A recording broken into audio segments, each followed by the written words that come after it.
Se denomina glaucoma a un grupo de enfermedades que afectan al nervio óptico y por eso se considera una neuropatía óptica. Estas enfermedades se caracterizan por una degeneración progresiva de las células ganglionares retinales y sus axones, que son los que forman el nervio óptico. La importancia de esta enfermedad es que es la primera causa de ceguera irreversible a nivel mundial. La prevalencia del glaucoma en Estados Unidos es de un 2% entre los mayores de 40 años. Sin embargo, el mayor problema de esta enfermedad es que se estima que solo un 10 a un 50% de las personas afectadas sabe que tiene glaucoma. El glaucoma lo podemos clasificar en glaucoma primario, donde tenemos el glaucoma primario de ángulo abierto y el glaucoma primario de ángulo estrecho. Luego tenemos el glaucoma secundario, que puede ser secundario a trauma, puede ser secundario a un proceso inflamatorio, por ejemplo en uveitis, donde por detritus y células inflamatorias se puede obstruir la malla trabecular y se aumenta la presión intraocular. Puede ser por el uso de corticoides, tanto corticoides tópicos como corticoides sistémicos pueden aumentar la presión intraocular y generar un glaucoma secundario. También puede ser de causa neovascular, que lo vemos con mucha frecuencia en pacientes con retinopatía diabética proliferativa y también en casos de trombosis de vena central de la retina, entre otros ejemplos de glaucoma secundario. Y también tenemos el glaucoma congénito. Vamos a partir hablando de los glaucomas primarios, donde el glaucoma primario de ángulo abierto es el más frecuente, seguido por el glaucoma primario de ángulo estrecho.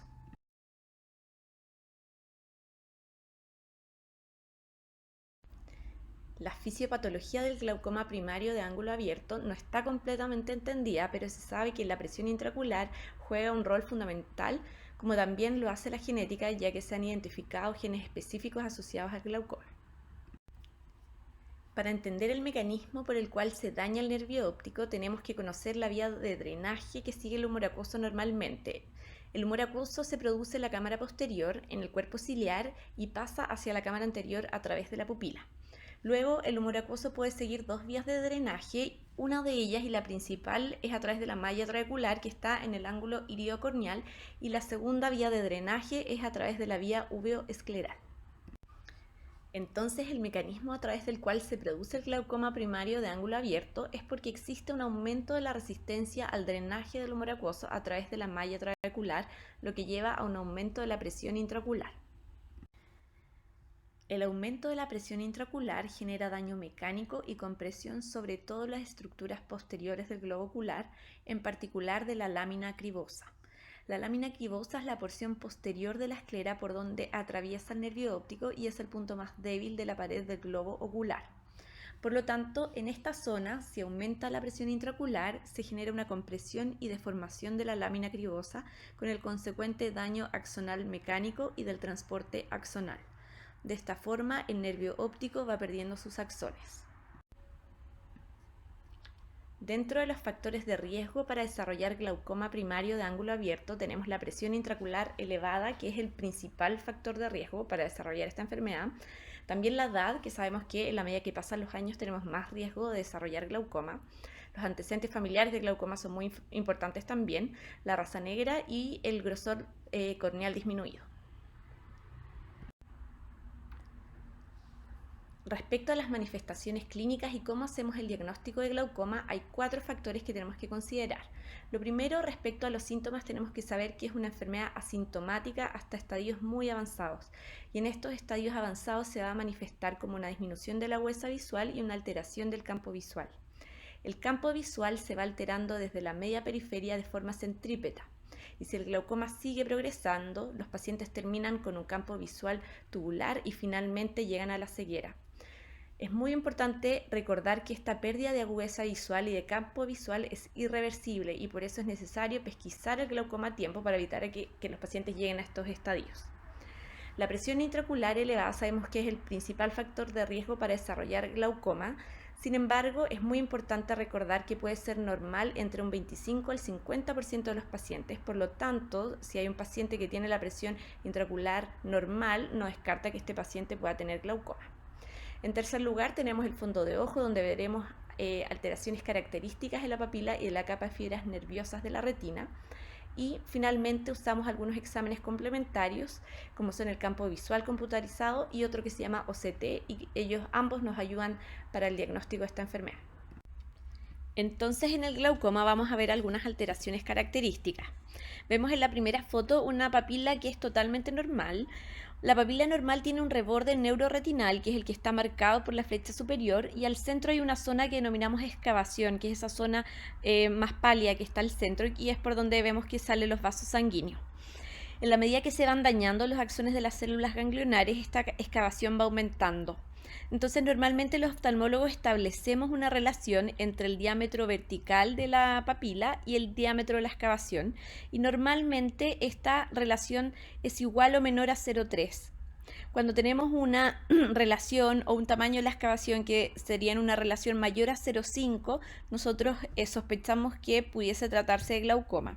Y también nos importa mucho la simetría, o sea, ver cómo es la excavación en un ojo respecto a la del otro. Si hay una simetría, también puede tratarse de un paciente con glaucoma. En la segunda foto vemos una foto de una papila que la excavación estaba aumentada hacia superior y además las flechas marcan un defecto en la capa de fibras de la retina, que eso también es un signo que nos indica que pudiese haber glaucoma. Y en la tercera foto vemos un aumento marcado en la excavación papilar. Normalmente las alteraciones observadas en el fondo de ojo se correlacionan con las que podemos ver en el campo visual. El campo visual es un examen muy importante para nosotros, ya que lo utilizamos para el diagnóstico de glaucoma, pero también para el seguimiento de los pacientes para evaluar si hay progresión o no. Entonces, en la primera figura vemos que hay un campo visual que es totalmente normal, que es el que corresponde a la foto de la papila normal. En el segundo campo visual vemos un defecto que está en el campo visual inferior y que se correlaciona con el aumento de la excavación en la papila hacia superior y el defecto de la capa de fibras nerviosas que también vemos a superior. Y en el tercer campo visual vemos un defecto que es más difuso, que está tomando una forma tubular y que se correlaciona entonces con este aumento difuso y marcado de la excavación papilar. En esta diapositiva solo quiero mostrarles el otro examen que utilizamos para el diagnóstico, que se llama OCT, que es una tomografía de coherencia óptica y que nos ayuda a ver más objetivamente el adelgazamiento de la capa de fibras nerviosas de la retina. Es muy útil en pacientes, sobre todo en glaucomas iniciales, donde nos queda la duda después de hacerle el campo visual. Respecto al tratamiento del glaucoma, los objetivos son detener la progresión de la enfermedad y mantener la calidad de vida, ya que la pérdida de campo visual puede afectar actividades cotidianas como por ejemplo manejar. El único método comprobado para detener la progresión de la enfermedad es disminuir la presión intraocular, y para eso seguimos un tratamiento que es escalonado y comenzamos con hipotensores tópicos. También tenemos otras alternativas como son la trabeculoplastía láser y también la cirugía de glaucoma. La primera línea del tratamiento son los hipotensores tópicos y tenemos distintas familias. Las prostaglandinas son la primera línea. Estas tienen como efecto aumentar el flujo del humor acuoso a través de la vía uveoscleral. La gracia de las prostaglandinas es que tienen mínimos efectos adversos sistémicos y se pueden administrar una sola vez al día, lo cual genera una mayor adherencia al tratamiento. Algunos de los efectos adversos locales son la hiperemia conjuntival, el crecimiento de las pestañas, el cambio del color del iris, entre otros, y es algo que hay que informar a los pacientes. Como segunda línea tenemos otras familias de medicamentos como son el beta-bloqueo, los inhibidores de la anhidrasa carbónica y los alfa-adrenérgicos que van a disminuir la producción del humor acuoso. Dentro de las alternativas del tratamiento de glaucoma tenemos la trabeculoplastía láser, que es una muy buena alternativa y que incluso puede ser la primera línea en pacientes seleccionados, por ejemplo aquellos que no se ponen las gotitas en forma adecuada, etc. Lo que hace la trabeculoplastía láser es aumentar el flujo del humor acuoso a través de la malla trabecular y así disminuye la presión intraocular. Finalmente tenemos las cirugías de glaucoma, que crean una comunicación entre el humor acuoso de la cámara anterior y el espacio subconjuntival. Estas cirugías no están exentas de complicaciones y por eso se usan después que el tratamiento médico o el láser hayan fallado. Entonces, ¿quiénes deberían recibir un screening de glaucoma? Son todos los pacientes que tengan una presión intraocular sobre 21, los pacientes con antecedentes familiares, aquellos que tengan una excavación papilar mayor o igual a 0,5, los pacientes que tengan asimetría de la excavación papilar entre un ojo y el otro, y además abajo puse una nota porque la Academia Americana de Oftalmología recomienda que todos los pacientes sobre 40 años deberían recibir un screening cada 2 a 4 años para ver que no desarrollen glaucoma.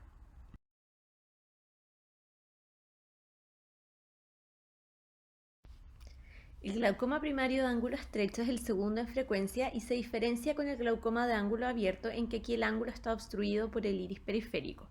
Es una enfermedad predominantemente asintomática, sin embargo, un tercio de los casos se puede manifestar como un cierre angular agudo, o más conocido como glaucoma agudo. A pesar de ser el segundo en frecuencia, es muy importante su pesquisa ya que se asocia a una progresión más rápida y mayor morbilidad visual que el glaucoma primario de ángulo abierto. El mecanismo más frecuente por el cual ocurre esta enfermedad es por un bloqueo pupilar. Por lo tanto, existe una resistencia al paso de humor acuoso desde la cámara posterior, donde se forma el humor acuoso en los cuerpos ciliares, hacia la cámara anterior. Recordemos nuevamente que el drenaje normal del humor acuoso comienza en la cámara posterior, pasa por la pupila hacia la cámara anterior y va a drenar en el ángulo. Sin embargo, como hay una resistencia al paso humor acuoso por la pupila, el humor acuoso se acumula en la cámara posterior y va a empujar el iris hacia adelante, y el iris va a obstruir el ángulo por donde drena el humor acuoso. Cuando hay un cierre total del paso humor acuoso por la pupila, se produce lo que llamamos cierre angular agudo o glaucoma agudo, donde, como no tiene por dónde pasar el humor acuoso, la presión intraocular se dispara.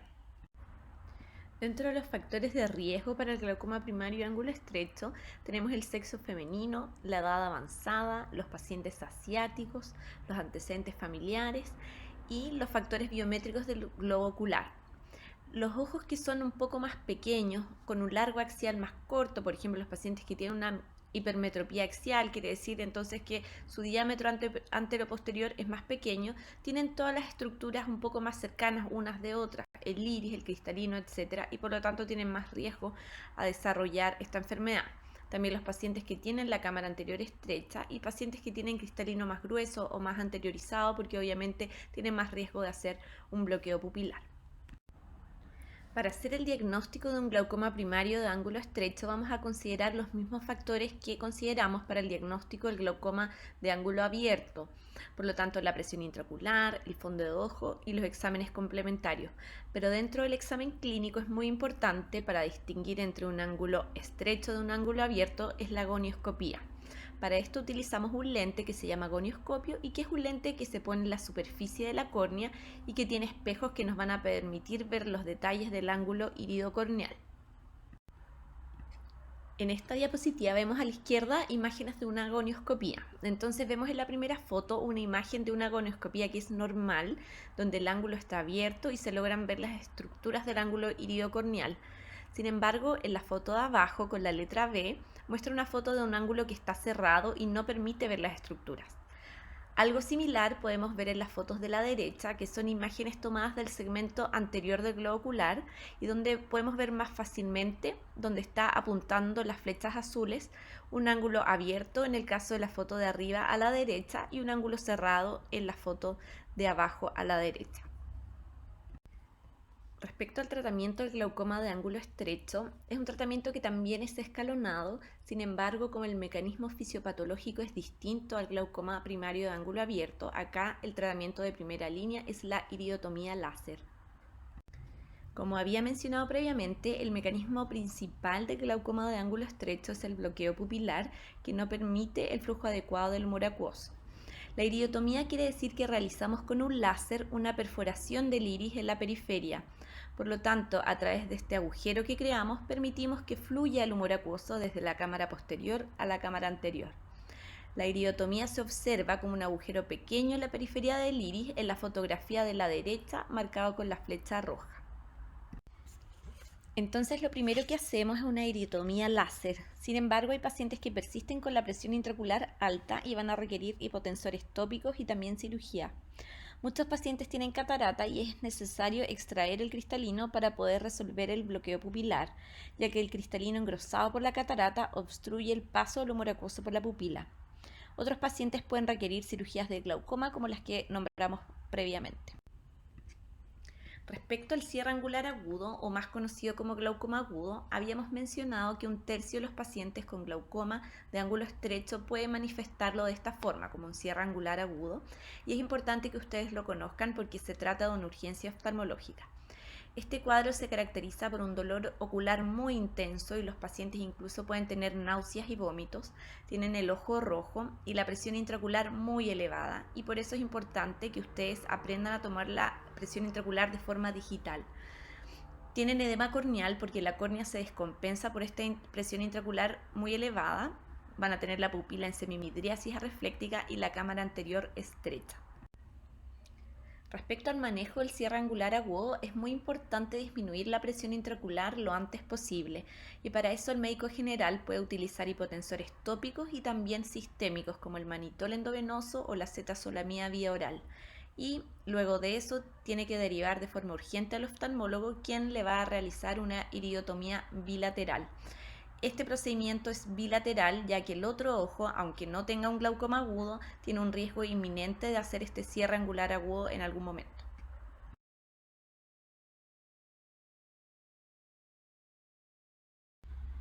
Finalmente vamos a hablar de una patología que es mucho menos frecuente, sin embargo es importante tenerla en cuenta como diagnóstico diferencial de algunas enfermedades que pueden ocurrir en la infancia. Llamamos glaucoma congénito el que se manifiesta desde el nacimiento o antes de los 3 años de vida, y su incidencia es de 1 en 15.000 niños. Tiene una herencia que es autosómica recesiva, y lo que ocurre en esta enfermedad es que hay una anomalía congénita del desarrollo del trabéculo. El glaucoma congénito puede ser unibilateral y, a diferencia del glaucoma en los adultos, es una enfermedad sintomática.